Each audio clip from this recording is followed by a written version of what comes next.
প্রাকৃতিক দুর্যোগে বিপর্যস্ত হয়েছে জলপাইগুড়ির বোয়ালমারী নন্দনপুর অঞ্চলের কৃষক জীবন। মান্থা ঝড়ের পরে টানা জলবন্দী অবস্থায় ডুবে গেছে বিস্তীর্ণ ধান ক্ষেত। জলের মধ্যে দিনকে দিন পচে যাচ্ছে ধান, অঙ্কুরোদ্গম হয়ে নষ্ট হয়ে যাচ্ছে গোটা ফসল।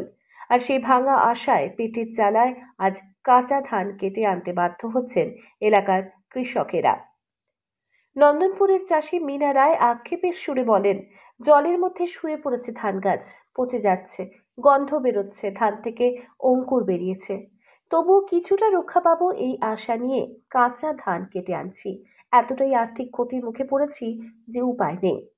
দুর্যোগের জেরে কৃষকদের ফসল প্রায় পুরোপুরি নষ্ট। জমিতে দাঁড়িয়ে থাকা ধান আর ঘরে তোলার স্বপ্নের মাঝে এখন কেবল জল, পচন আর অঙ্কুরের দুঃসহ বাস্তব। তাই কৃষকদের একটাই আবেদন, সরকার যেন দ্রুত ক্ষয়ক্ষতির পুনর্মূল্যায়ন করে সাহায্যের হাত বাড়িয়ে দেয়। অসহায় কৃষকের চোখে জল, ঢাকা ধান, পেটে ক্ষুধা। এই দুঃসাহসিক সংগ্রামী আজ গ্রাম বাংলার মর্মান্তিক চিত্র। কাঁচা ধান কেন কাটছেন? কাটেছি, নষ্ট হয়ে গেছে ধানগুলা, দাদা বেরিয়েছে আসলে কেমন হয়ে গেছে ধানগুলা, পচি যাবার ধরেছে। পুরোপুরি তো পাকে না, এগুলো থেকে চাল কেমন হবে? পুরোপুরি পাকে নাইও, কি করবো এখন? এইভাবে লাগবে।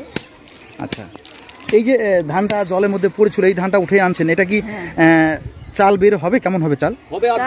কেমন হবে তাও তো জানি না। ভালো হবে না? ভালো হবে না, পোষা পোষা গন্ধ আসবে, ভাতও খাওয়া যাবে না। আচ্ছা আচ্ছা, মানে একটা গন্ধ ভাব আসছে, তাই তো?